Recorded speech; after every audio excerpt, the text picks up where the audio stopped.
Hello everyone, आज के इस वीडियो में हम पढ़ने वाले हैं क्लास 12 फिजिक्स का बहुत ही इंपॉर्टेंट टॉपिक जो है निरक्षीय स्थिति पर वैद्युत क्षेत्र की तीव्रता, जिसे एग्जाम में बहुत तरीके से घुमाकर क्वेश्चन पूछता है। जैसे कि यहाँ पे हमने लिखा है वैद्युत द्विध्रुव के कारण निरक्षीय स्थिति में वैद्युत क्षेत्र की तीव्रता की गणना करनी है। अब हम इसको डेरिवेशन ये है वेरी इंपॉर्टेंट है, परंतु मैं जानता हूँ कि बहुत से ऐसे स्टूडेंट हैं जिनको डेरिवेशन समझ में ही नहीं आता। उनको कितना भी समझा लीजिए डेरिवेशन समझ में नहीं आता।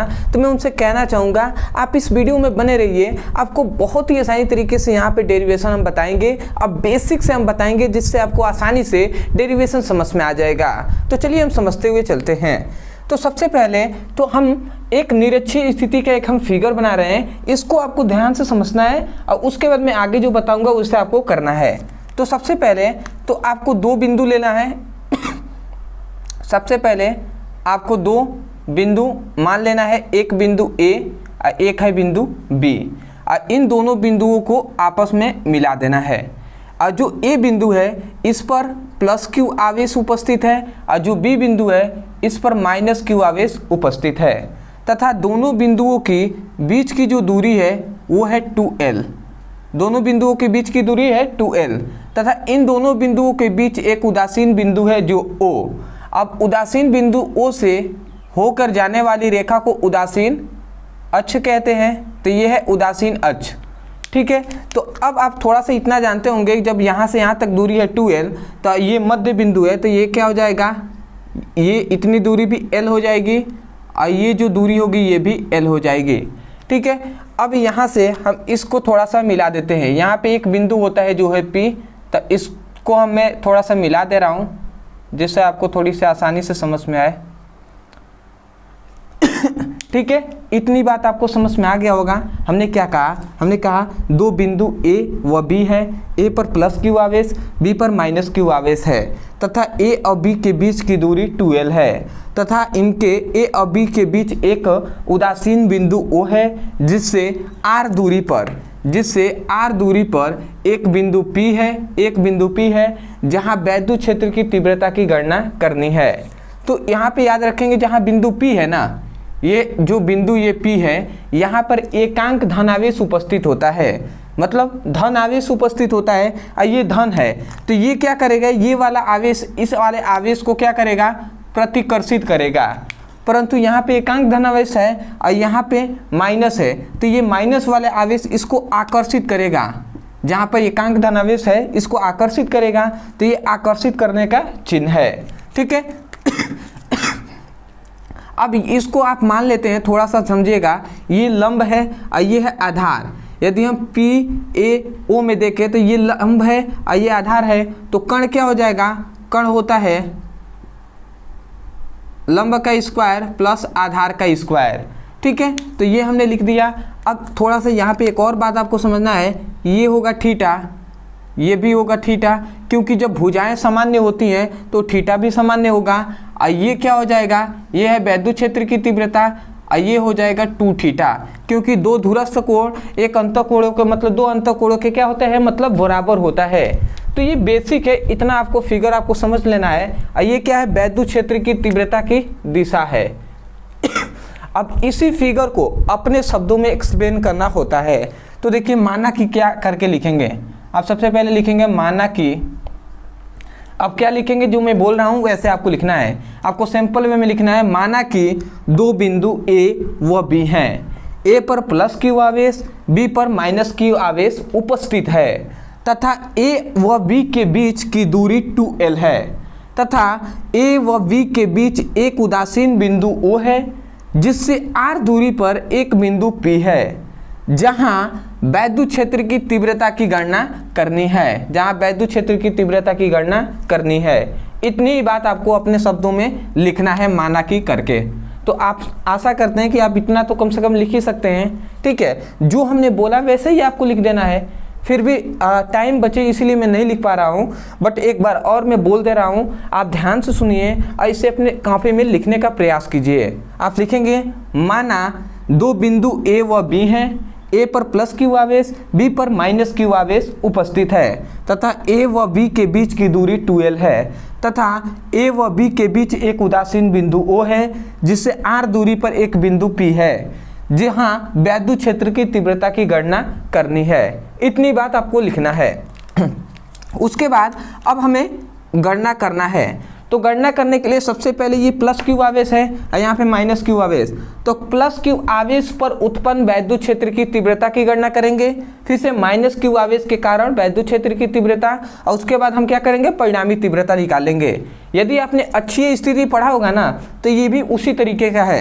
तो सबसे पहले आते हैं, हम लिखेंगे प्लस क्यू आवेश के कारण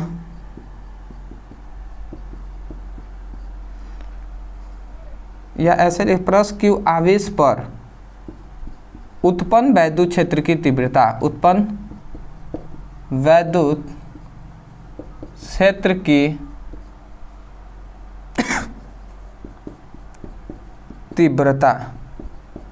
ठीक है, तो प्लस क्यू आवेश के कारण उत्पन्न वैद्युत क्षेत्र की तीव्रता का फॉर्मूला क्या हो जाएगा, यहाँ पे हम लिखते हैं E plus Q equal to 1/4 pi epsilon nought और Q बाई क्या हो जाएगा, Q बाई आर स्क्वायर होता है। तो A से प्लस Q के लिए निकालना है तो A से P तक की दूरी, तो AP हम लिख देंगे और इसका होल स्क्वायर कर देंगे। इसको समीकरण फर्स्ट मानते हैं। और दिशा किस दिशा में है, देख रहे हैं ना, इस दिशा में है। तो A से P के दिशा में है तो AP के दिशा में हम इसको दिशा बताएंगे क्योंकि वैद्युत क्षेत्र की तीव्रता सदिश राशि होती है इसलिए।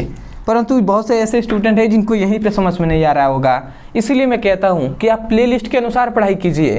क्योंकि जो वैद्युत क्षेत्र की तीव्रता जब हमने पढ़ाया था तो ये हमने फॉर्मूला आपको बताया था आर स्क्वायर, ये हमने फॉर्मूला आपको बताया था, वही हमने निकाला है कि प्लस क्यू आवेश के कारण वैद्युत क्षेत्र की तीव्रता।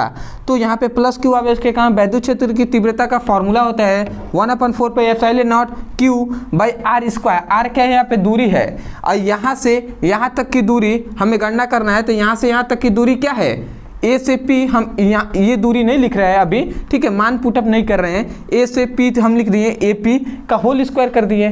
ठीक है, अभी हम मान पुटअप इसलिए नहीं कर रहे हैं क्योंकि आगे आपको पता चल जाएगा। दूसरा अब लिखेंगे माइनस क्यू आवेश के कारण। अब ये हमने सबसे पहला हमने ज्ञात कर लिया, अब फिर से माइनस क्यू आवेश के कारण लिखेंगे। तो माइनस क्यू आवेश के कारण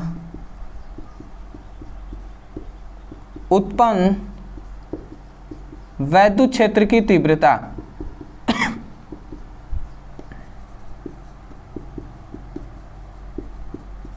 तो माइनस क्यू आवेश के कारण वैद्युत क्षेत्र की तीव्रता का फॉर्मूला क्या होता है, E माइनस क्यू लिखेंगे। माइनस क्यू आवेश के कारण वैद्युत क्षेत्र की तीव्रता, और फिर से लिखेंगे 1/4 पाई एप्सिलॉन नॉट, और यहाँ पे भी Q लिखेंगे और AP की जगह पर अब क्या लिखेंगे, या P से यहाँ तक की दूरी ना, तो BP लिखेंगे। तो BP का होल स्क्वायर कर देंगे क्योंकि आर स्क्वायर होता है तो होल स्क्वायर कर दिए। इसको समीकरण 2 मानेंगे। और दिशा किस दिशा में है, देख रहे हैं ना, दिशा इस दिशा में है तो PB के दिशा में है, तो हम लिखेंगे PB दिशा में। इस प्रकार हम दर्शा देंगे। तो आशा करते इतनी बात आप समझ गए होंगे। अब थोड़ा सा यहाँ पे समझना ये है कि देखिए, चूंकि हम जानते हैं कि जो AP है वो BP के बराबर है। देख लीजिए आप ही, आप समझ रहे हैं, यहाँ से लेकर यहाँ तक की दूरी जो है वो यहाँ से लेकर यहाँ तक की दूरी के बराबर है कि नहीं। जो दूरी ये होगा वही दूरी तो ये भी होगा ना, क्योंकि जब कोण आपस में बराबर है तो भुजाएं भी बराबर होंगी, सामान्य बात है। तो इसलिए AP जो है वो BP के बराबर होगा। तो जब AP और BP के बराबर हो जाएगा, जब ये दोनों आपस में बराबर हैं, तो शेष मान तो आप देख रहे हैं बराबर ही है, 1/4 pi epsilon not into Q, और यहाँ पे भी 1/4 pi epsilon not into Q। जब ये दोनों भी बराबर हो गए, इसका मतलब कि जो ये है प्लस क्यू आवेश के कारण वैद्युत क्षेत्र की तीव्रता वो माइनस क्यू आवेश के कारण वैद्युत क्षेत्र की तीव्रता के बराबर हो जाएगा। तो E प्लस क्यू जो है वो E माइनस क्यू के बराबर हो जाएगा। तो अब ये सवाल आता है कि जब ये दोनों आपस में बराबर हैं तब तीव्रता हम कैसे निकालेंगे, परिणामी तीव्रता।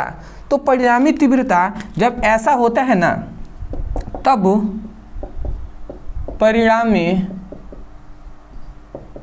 तीव्रता, देखिए इसके लिए गणित में एक सूत्र है। जैसे कि ये दो भुजाएं हैं, ये मान लेते हैं दो भुजाएं हैं, एक है A और एक है B।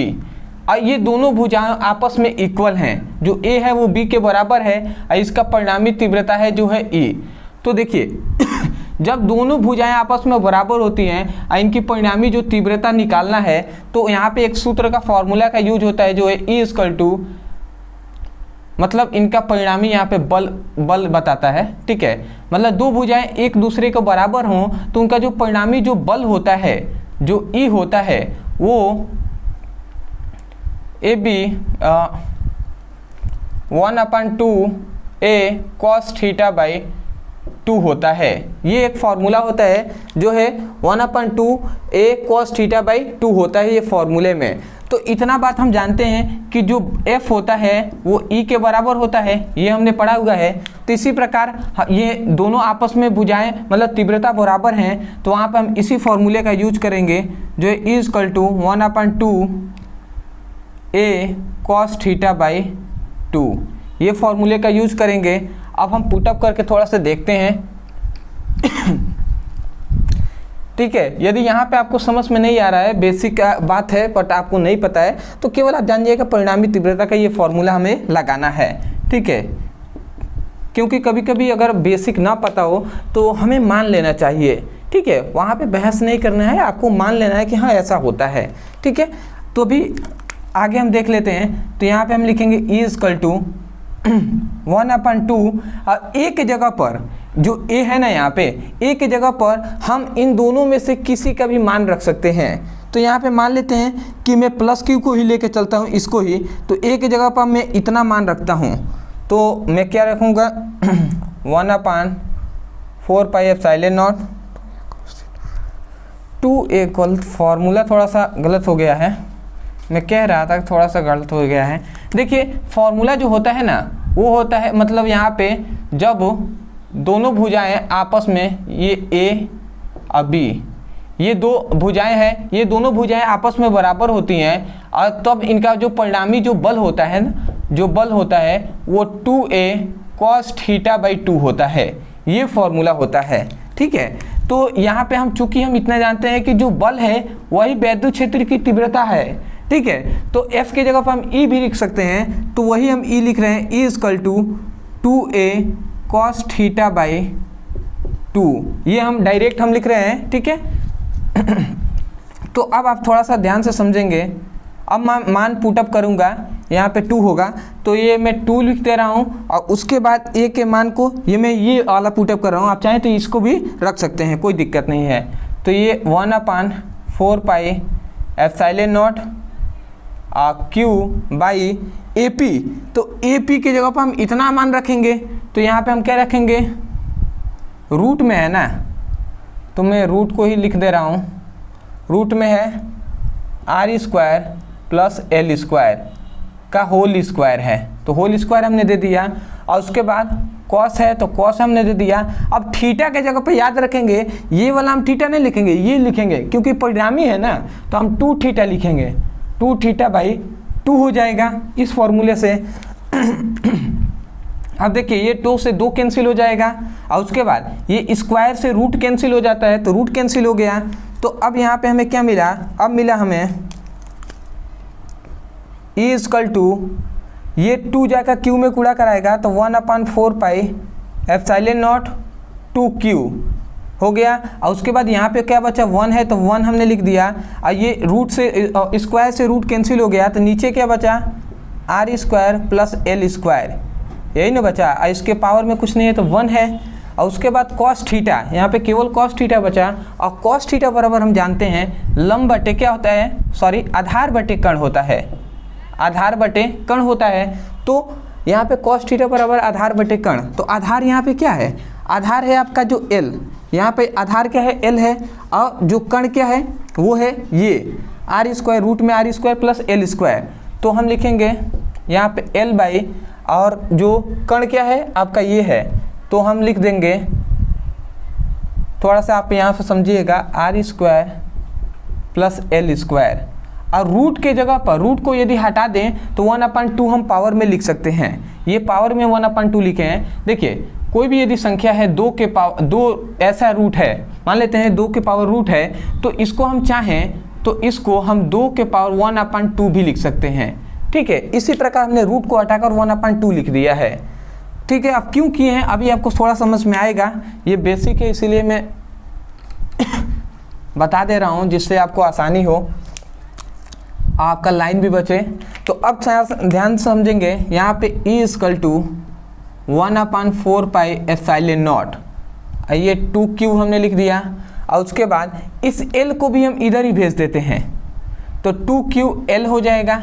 और उसके बाद 1/, अब आपको ध्यान से समझना है, ये R² + L² है और यहाँ पे भी R² + L² है, मतलब ये दोनों मान आपस में बराबर है। और घात देखिए तो इस पर 1 है और इस पर हाफ है, मतलब 1/2 है। तो हम जानते हैं जब हर आपस में सामान्य हो तो घातों को जोड़ लेते हैं, तो जब हर आपस में सामान्य है तो घातों को जोड़ लेंगे। तो यहाँ पे है 1 और यहाँ पे 1/2, तो ये कितना हो जाएगा, एलसीएम ले लेते हैं तो 2 हो जाएगा, 2 एकम में 2, 1 2 2 2, यहाँ पे 2 हो जाएगा, 2 से 2 कैंसिल, मतलब 3/2 आएगा आपका, 3/2 आएगा। तो वही लिखेंगे जब हर सामान्य हो तो घातों को जोड़ लेते हैं, तो ये लिखेंगे R² + L², और इसका घातों को हम लिख देंगे इस प्रकार। तो इतना बात आप समझ गए हैं, ये बेसिक है। अब आते हैं थोड़ी सी आगे हम सॉल्व करते हैं, तो आप थोड़ा सा ध्यान से समझेंगे। ये इस जो क्या है 3/2 है, ये इस पर भी है इस पर भी है, तो मैं थोड़ा सा डायरेक्ट ही यहाँ पे करके दिखा रहा हूँ। R² है तो इस पर क्या है, इस पर है 3/2, और यहाँ पे L² है तो इस पर भी है 3/2। ठीक है, तो हम जानते हैं कि पावर का पावर होता है तो वो गुणा में होते हैं, तो ये पावर का पावर है तो ये गुणा में होगा, मतलब 2 × 3/2 होगा। तो ये 2 से ये 2 कैंसिल हो जाएगा ना, तो केवल क्या बचा, R³ बचा, तो R⁻Q यहाँ पे मिला, और यहाँ पर भी 2 से 2 कैंसिल हो जाएगा तो L⁻Q मिला। तो यही हम डायरेक्ट यहाँ से मैं आपको बता रहा हूँ कि 2 से 2 कैंसिल हो जाएगा, 2 से 2, तो केवल यहाँ पे पावर Q बचेगा। तो यहाँ से E का जो मान आया 1/4 पाई एप्सिलॉन नॉट, और यहाँ पे क्या हो जाएगा 2QL होगा, और यहाँ पे R⁻3 प्लस L⁻3 हो गया, ये आपको मिल गया। अब आपका हल हो गया है, यही आपका आंसर हो जाएगा। बस थोड़ा सा यहाँ पे ये आपको समझना है कि जो RQ है ना वो बहुत ही बड़ा है, बहुत ही बड़ा है LQ से, इसलिए LQ को हम नगण्य मान लेते हैं, मतलब छोटा मान लेते हैं, बहुत ही छोटा। जैसे 1 करोड़ है 1 लाख है तो बहुत ही अंतर है ना, इसलिए इसको हम छोड़ देते हैं। तो जब छोड़ देंगे तो यहाँ पे क्या मिलेगा, यहाँ पे हमें E का मान मिलेगा 1/4 पाई एप्सिलॉन नॉट, और 2QL की जगह पर हम P लिखेंगे, और यहाँ पे लिखेंगे L को जब छोड़ दे रहे हैं तो R⁻Q हम लिख दे रहे हैं। तो ये आपका प्रूव्ड हो गया, इस बात को याद रखेंगे। आप सोचेंगे यहाँ पे P हमने कैसे लिखा, क्योंकि फॉर्मूला होता है P = 2QL, वैद्युत द्विध्रुव आघूर्ण का, तो वही हमने 2QL के जगह पर P लिख दिया है डायरेक्ट। तो आशा करते हैं कि आपको समझ में आया होगा कि निरक्षीय स्थिति पर वैद्युत क्षेत्र की तीव्रता की गणना आपको समझ में आ गया होगा। तो इस प्रकार ही आपको करना है। आशा करते हैं बहुत ही बेहतरीन तरीके से बेसिक से हमने बताया है तो समझ गए होंगे। अदरवाइज यदि आपको समझ में आया है तो वीडियो को लाइक कीजिएगा और हमें एक बार कमेंट सेक्शन में ज़रूर बता दीजिएगा कि वास्तव में आपको ये वीडियो कैसा लगा। और दूसरी बात कि आप प्लेलिस्ट के अनुसार पढ़ाई कीजिए। आप जाइए चैनल के प्लेलिस्ट में, हमारा जो मेन चैनल है जो है ब्रदर सर, तो उस पे जाइए आप। इस चैनल पे मेरा पढ़ाने का केवल यही मकसद है कि बहुत से ऐसे स्टूडेंट हैं जो उस चैनल से जुड़े हुए नहीं हैं, तो वो भी जाकर आप भी जुड़िए उस चैनल से, और वहाँ से हम फिजिक्स के, केमिस्ट्री का सभी इंपॉर्टेंट क्वेश्चन, सभी न्यूमेरिकल आपके बोर्ड एग्जाम के लिए पूरे अच्छे से तैयारी वहाँ पे कराई जा रही है। तो सीक्वेंस में वहाँ पे जाइए और अच्छे से तैयारी कीजिए। उस चैनल के प्लेलिस्ट में आपको क्लास 12 का फिजिक्स केमिस्ट्री, ठीक है, उसका वीडियो का लिंक मिल जाएगा चैप्टर वाइज, तो वहाँ से उसकी पढ़ाई कीजिए। और बहुत से ऐसे स्टूडेंट हैं जो कह रहे थे कि सर नोट्स कब अवेलेबल करा रहे हैं फिजिक्स का, तो मैं आपको बता दूं कि फिजिक्स का आपका जो नोट्स है वो अवेलेबल करा दिया गया है। मैंने अपने हाथों से स्वयं ही फिजिक्स का नोट्स बनाया है 14 चैप्टरों का। तो यदि आप चाहते हैं नोट्स लेना तो आपके लिए ओनली 69 रुपये में, ओनली कितने, ओनली 69 रुपये में आपको पूरा 14 चैप्टरों का नोट्स दिया जा रहा है।